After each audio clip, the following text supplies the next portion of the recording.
If you guys don't know what's going on, we got one of the biggest boycotts from the trucking industry. Many independent truckers are now boycotting deliveries to New York City.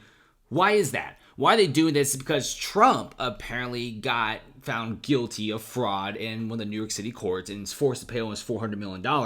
That doesn't sit really well with some of the truckers who are big supporters of Donald Trump. And you go look at the case yourself, essentially, and many people are saying that the case was very biased.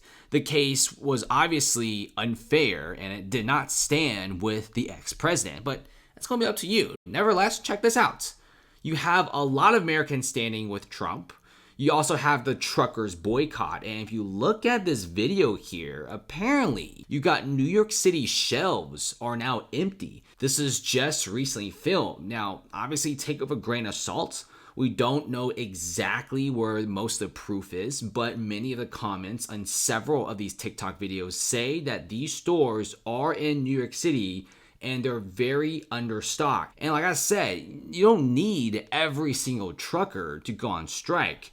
If you just have like 10% or even just a measly 5% of truckers boycotting this, New York City will essentially have empty shelves and prices will go up. And given the fact that New York City is already a super expensive place to stay, this is going to get pretty ugly. And look at this. Some truckers on Twitter even said that they're refusing loads.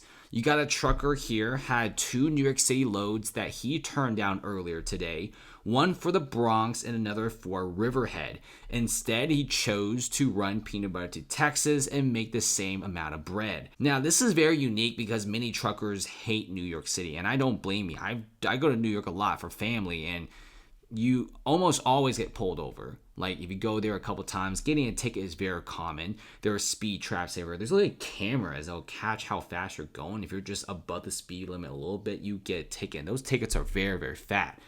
And then lastly, I can't imagine driving a Class 8 semi-truck to New York City. That's probably one of the most painful things to do. You spend like the entire day navigating traffic and trying to put those semi-trucks into a New York City warehouse. It takes forever.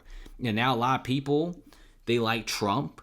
They don't really like to ship goods to New York City, and now they're just basically giving up. This is just another big incentive for them to not go to New York City again. And this is getting a lot of traction on social media. We're seeing a lot of people on X, a lot of people on TikTok, a lot of people just on the streets filming and talking about this. And there's already a decent amount of support coming out. Even Trump himself is going all out for some of these truckers and saying that he actually appreciates some of the help that he's getting from the truckers. Now, New York City is an absolute mess, guys. You guys don't know what's happening. Mayor Adams is already giving many migrants free debit cards, thousands of dollars of cash, whereas everyday New Yorkers are basically sleeping on the streets.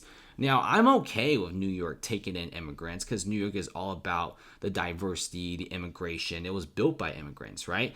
But when you take in almost 100,000 people and you make your city go broke, that is not great for the migrants or the people who live there. New York also has an incredibly high crime rates. There's theft everywhere. Even Midtown is no longer safe. So I'm avoiding New York City.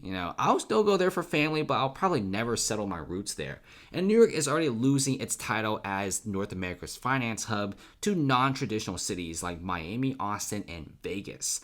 And look at this, the migrant pressure is affecting budgets of New York City, Chicago, and Denver, especially New York City because they are spending loads of cash. Imagine one of the most expensive, one of the wealthiest financial cities in the world actually crumbling because they took in too many immigrants that they just can't take care of. And now you have pretty much made all the truckers pretty mad. So yeah, this is not my words, guys. The S&P Global Ratings said that this will take out several of these cities, and New York City is facing migrant pressures, cost pressures, and now trucker pressures. It's not really looking so hot for New York. And these cities are adjusting their budgets to accommodate this, but can't they really make it? Who knows? Thanks for watching, guys. Comment below, and see you later.